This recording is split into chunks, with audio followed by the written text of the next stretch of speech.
pour vous dire que moi j'ai une ligne directrice qui est de ne pas faire de l'ingérence de la région dans la gestion d'entreprises partenaires d'Île-de-France Mobilité.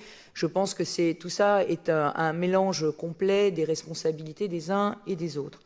Ce sujet relève d'Île-de-France Mobilité et non du Conseil régional. Mais la situation des salariés de Transdev me tient à cœur, parce que tout ce qui concerne le service public des transports en Île-de-France me tient à cœur. Et c'est pour cela que je vais prendre le temps de vous répondre à tous les deux.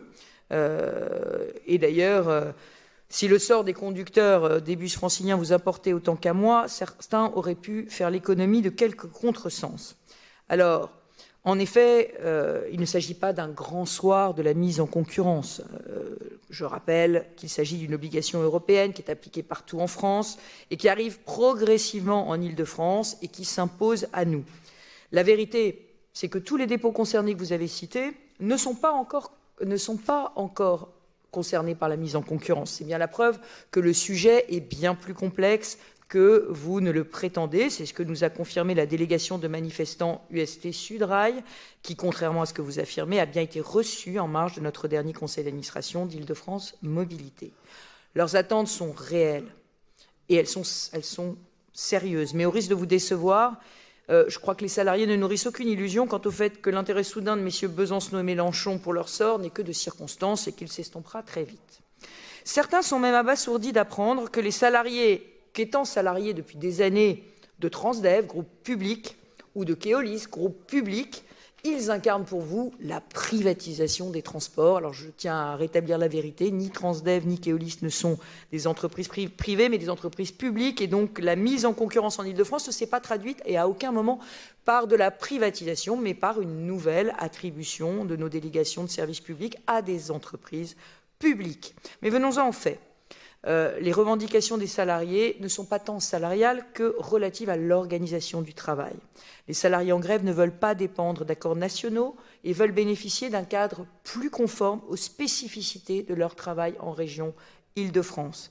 Et la principale critique porte sur les amplitudes horaires et les temps de latence entre deux services qui leur sont demandés. Au demeurant, là encore, la question est plus complexe qu'il n'y paraît, puisque certains salariés peuvent être intéressés, pour convenance personnelle, à effectuer un service avec un temps de latence suffisamment long entre deux vacations. Donc j'ai personnellement demandé à Transdev de retravailler tous ces points avec les salariés, ce à quoi la direction de Transdev s'est engagée.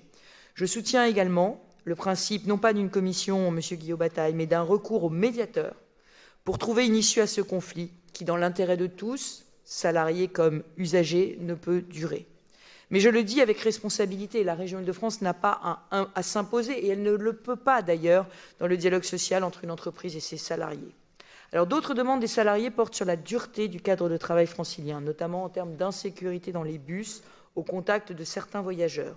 Sur ce point, comme je l'ai toujours fait, j'apporte un soutien inconditionnel et systématique à nos chauffeurs. Nous agissons depuis 2016 et je continuerai de renforcer la présence de la vidéoprotection de nos forces de sécurité dans les bus de grande couronne, comme dans tous les transports. J'aimerais en dire autant de vous qui parfois refusez ce soutien, pas tous, pour des motifs purement idéologiques. Alors, cette réorganisation des réseaux de bus, nous allons y retravailler dans le cadre d'IDFM, et nous aurons l'occasion d'en reparler, M. Guillot-Bataille, dans ce cadre. Nous allons l'accompagner d'encore plus de nouveaux moyens, 500 bus supplémentaires votés la semaine passée en conseil d'administration d'Île-de-France Mobilité, et que des bus propres, ce qui est une vraie amélioration de la qualité de vie des chauffeurs. Parce qu'un bus propre, évidemment, il est silencieux et il est beaucoup moins polluant, et puis par ailleurs, il est moderne. Donc vous pouvez être assuré que je mettrai toute mon énergie pour garantir à nos salariés des transports publics, mais aussi à nos usagers, la qualité de service qu'ils sont en droit d'attendre. Cette qualité de service, elle passe par des bus qui fonctionnent, mais aussi par des chauffeurs qui s'épanouissent dans leur mission.